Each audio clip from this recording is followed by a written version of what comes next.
வணக்கம். இது அக்ஷரம் அக்ஷயம். இன்னைக்கு பிரவேசிக்காவில் இருக்கிற ஹிந்தி வியாக்கரன் பிரவேசிக்கா 1 அதில் இருக்கிற 13வது வியாக்கரன் பார்க்க போகிறோம். சம்பந்த் போதக். சம்பந்த் போதக் சம்பந்தத்தை, தொடர்பை குறிக்கக்கூடியது. போஸ்ட் பொசிஷன் அப்படின்னு சொல்லுவோம். தமிழில் பின்னிடை சொல் அப்படின்னு சொல்லுவாங்க. அது என்ன அப்படிங்கிறத நம்ம பார்ப்போம். हम पहले ही पढ़ चुके हैं कि केवल शब्दों का समूह वाक्य नहीं कहलाता. நம்ம இதை பற்றி ஏற்கனவே நமக்கு தெரியும். வெறுமன வார்த்தைகளை அப்படி சமூக, அதனுடைய தொகுப்பு, கூட்டமாக வார்த்தைகளை வச்சா மட்டும் அது வாக்கியமாக ஆகாது. அதுக்கு ஒரு அர்த்தம் வரணும். உஸ்மே அர்த்தக்கு பூரணத்தாக்கி ஆவசியக்தா ஹே. ஸோ அதில் பொருள், நமக்கு முழுமையாக ஒரு பொருள், மீனிங் நமக்கு கிடைக்க வேண்டியது ரொம்ப அவசியம் அப்படின்னு சொல்கிறாங்க. इसके लिए ज़रूरत है कि वाक्य की संज्ञा या सर्वनाम का अन्य संज्ञा या सर्वनाम के साथ संबंध स्थापित हो. ஸோ அதுக்கு என்ன தேவைங்கிறாங்க. के लिए ज़रूरत है அப்படின்னா தேவை என்ன அப்படின்னா, ஒரு வாக்கியத்தில் இருக்கக்கூடிய பெயர் சொல் அல்லது பிரதிப்பெயர் சொல் அதே வாக்கியத்தில் இருக்கக்கூடிய மற்ற பெயர் சொல் பிரதிப்பெயர் சொல்லோட என்ன தொடர்பில் இருக்குது, என்ன சம்பந்தம் வச்சுருக்கு அப்படிங்கிறத ஸ்தாபித் ஹோனா, அதாவது நிறுவுதல், நமக்கு அதை காட்ட வேண்டும் அப்படிங்கிறத சொல்கிறாங்க. தொடர்பை நமக்கு காட்ட வேண்டும். அப்படிப்பட்டதாக இருக்கக்கூடியது. அப்படிப்பட்ட செயலுக்கு சம்பந்து போதக் அப்படிங்கிற இந்த விஷயம் நமக்கு தேவைப்படுது. சம்பத் போதக் சப்து இஸ்மே காமாத்தே ஹே. அந்த மாதிரியான விஷயத்தை, ஒன்றுக்கொன்று தொடர்பை நமக்கு காட்டக்கூடிய காரியத்தை சம்பந்து போதக் சப்து அப்படிங்கிறது செய்யுது. அது நமக்கு உதவுது அப்படிங்கிறாங்க. ஜோ சப்து संज्ञा या सर्वनाम का संबंध वाक्य के अन्य शब्दों के साथ बताता है वह संबंध போதக் है. போதக்குன்னா சொல்லக்கூடியது, அறிவுறுத்தக்கூடியது, உணர்த்தக்கூடியது. ஸோ ஏற்கனவே அதில் பார்த்த மாதிரி தான், அந்த இன்ட்ரோடக்ஷன்லேயே அந்த விஷயம் சொல்லிட்டாங்க. எந்த ஒரு சொல் பெயர் சொல் மற்றும் பிரதிபெயர் சொல்லினுடைய தொடர்பை வாக்கியக்கே அந்நிய சப்தோங்கே சாத், வாக்கியத்தில் இருக்கக்கூடிய பிற சொற்களுடன் தொடர்பை சொல்லுகிறதோ, பதாத்தாகே சொல்லுகிறதோ, அது சம்பந்து போதக் அப்படின்னு நம்ம சொல்கிறோம். சம்பந்து போதக் அவிகாரி ஹே. இதுவும் அவிகாரி. அதை பற்றி நம்ம ஏற்கனவே பழைய கொஷின், இதுக்கு முன்னால் உள்ள கொஷின்ஸில் பார்த்துருக்கோம். உருமாறா சொல்லுதான், அதாவது ஆண்பால் பெண்பால் சிங்குலர் ப்ளூரல் அப்படிங்கிறதுனால பாதிக்கப்படாத ஒரு சொல் அப்படின்னு சொல்லியிருக்காங்க. ஜெய்சே மந்திர் கே சாமனே தாலாப் ஹே. கோயிலுக்கு எதிரில், அந்த கே சாமனே தான் இந்த இடத்துல சம்பந்து போதக். தாலாப் ஹே, மந்திர் அப்படிங்கிற பெயர் சொல்லையும் தாலாபுங்கிற பெயர் சொல்லுக்கும் உள்ள தொடர்பு. அப்போ கோயிலுக்கு எதிரில் அப்படின்னு அர்த்தத்தை கொடுக்குது. அதே மாதிரி தான் ஸ்கூலுக்கு அந்தர் படா மைதான் ஹே. ஸ்கூலுக்கு உள்ள, கே அந்தர் உள்ளே, படா மைதான் ஹே பெரிய மைதானம் இருக்கிறது. மே பிதாஜி கே சாத் பாசார் கயா. நான் தந்தையுடன், கே சாத் தந்தையுடன், பாசார் சென்றேன். பிதாஜிங்கிற பெயர் சொல் பாசாருங்கிற பெயர் சொல்லுக்கு இடையே உள்ள கே சாத் உடன். எப்போவுமே இது கே அப்படிங்கிற வார்த்தையோட தான் அது சேர்ந்து வரும். சாமனே, அந்தர், சாத் இதுக்கெல்லாம் அதை சம்பந்தத்தை குறிக்கக்கூடிய நேரத்தில் அந்த கேயை உபயோகப்படுத்துவோம். கேங்கிறது சாமனே, அந்தர், சாத் இந்த மாதிரியான ஆண்பால் பெயர் சொற்கள் வரும்போது, அந்த சம்பந்து போதக்கு வரும்போது கேன்னு இருக்கும். சில இது கீ தரஃப் அப்படின்னு அந்த மாதிரியான சில பெண்பால் சொற்கள் இருக்கும். அதுக்கெல்லாம் முன்னால் கீங்கிறது வரும். எப்போவுமே கே கீ அப்படிங்கிறதோடு தான் அது வரும். இப்போ கேலியேன்னு சொல்கிறோம் இல்லையா, கே வாஸ்தே அப்படியெல்லாம் சொல்கிறோம். அது மாதிரி கேயோட எப்பவும் சேர்ந்து வரும். சில வார்த்தைகள் பெண்பாலாக இருக்கக்கூடிய இடத்துல கீன்னு வரும். கேக்கு பதில் கீ வரும்.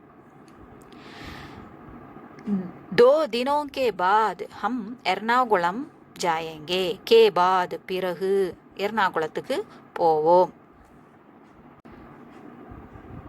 2 தினத்துக்கு பிறகு, தினங்களுக்கு பிறகு நாங்கள் எர்ணாகுளம் போவோம்.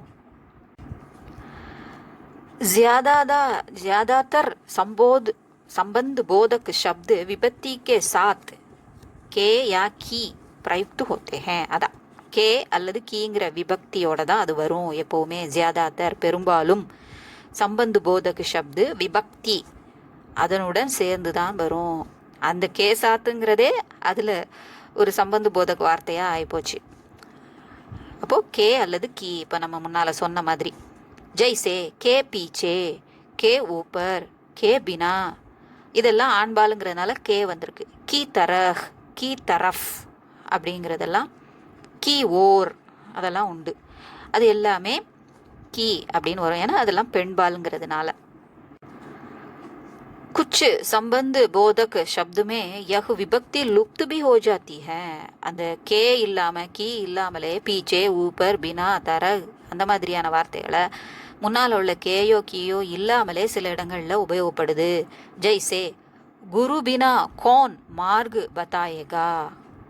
குரு கே பினான்னு இல்லாமல் குரு பினான்னு சொன்னாலே அது மறைஞ்சு வருது. லுப்துனா மறைஞ்சு வர்றது. அது ஆனால் இருக்கிற மாதிரி தான் அர்த்தம் எடுத்துக்குவோம். குருவில்லாமல் யார் நமக்கு வழி கூறுவார்கள். யஹ் கபர் பத்ரு துவாரா பேஜி கயி. இந்த செய்தி கடிதம் மூலமாக, கே துவாரான்னு இல்லாமல் துவாரா மட்டும் இருக்கு, பேஜி கயி அனுப்பப்பட்டது. ஹம்னே யஹ் காம் நாங்கள் இந்த வேலை ராம் பரோசே, ராம் கே பரோசேன்னு சொல்லாமல் ராம் பரோசே சோடுதியா, ராமனை நம்பி கொடுத்துட்டோம், ராமன் மீது நம்பிக்கை வச்சு கொடுத்துட்டோம். ஸோ இது இல்லாமலும் உபயோகப்படுத்துகிறோம், ஆனால் அர்த்தம் அதே அர்த்தம்தான், மறைஞ்சு வருது அது. संबंध बोधक शब्द जब किसी संज्ञा या सर्वनाम के साथ नहीं आते तब वे क्रिया विशेषण बन जाते हैं. இது ஒரு பெயர் சொல்ல இன்னொரு பெயர் சொல்லோட இணைக்காம, அந்த பெயர் சொல் இல்லாம இந்த சம்பந்த போதக்கு வருது அப்படின்னா அது வினை சொல்லுக்கு அடையாக வந்துடுது, வினையடையாக வந்துடுது. அதாவது அட்வேர்பாக அது மாறிடுது, செயல்படுது. ஜெய்சே ஆப் பாஹர் ஜாயியே, ஆப் பாஹர் அப்படின்னு இருக்குது. அதுக்கப்புறம் ஒரு பெயர் சொல் வரல, வினைச்சொல் ஜாயியேங்கிற வினைச்சொல் தான் இருக்குது. அப்போ அது பாஹர் ஜாயியே, வெளியே செல்லுங்கள் அப்படின்னு அட்வர்பா அது ஆகிறது. ஜாயியேக்கு அட்வர்பாக கிரியா விசேஷனாக பாஹர் அப்படிங்கிறது ஆயிடுது. கே பாஹர்னு இல்லாமல் வெறுமன பாஹர்னு போட்டு அந்த மாதிரி ஆயிடுது. அந்தர் ஆனா மனாக, அதே மாதிரி தான் அந்தர் உள்ளே அப்படிங்கிறதும் ஆனா கே அந்தர்னு சொல்லாமல் ஆனா அந்தர் அப்படிங்கிறத மட்டும் போட்டு ஆனாவின் வினையடையாக அது செயல்படுது, கிரியா விசேஷனாக அடுவர்பாக செயல்படுது அப்படின்னு சொல்கிறாங்க. அபியாஸ் ஏக் யா தோ வாக்கியோமே உத்தர் தீஜியே. ஒன்று அல்லது இரண்டு வாக்கியங்களில் விடை தருக. சம்பந்த் போதக்கி பரிபாஷா தீஜியே. ஸோ இது சின்ன கொஷின், போல்டு லெட்டரில் இருக்கிறத மட்டும் நம்ம மார்க் பண்ணிக்கணும். அதை பார்க்கலாம் இப்போது.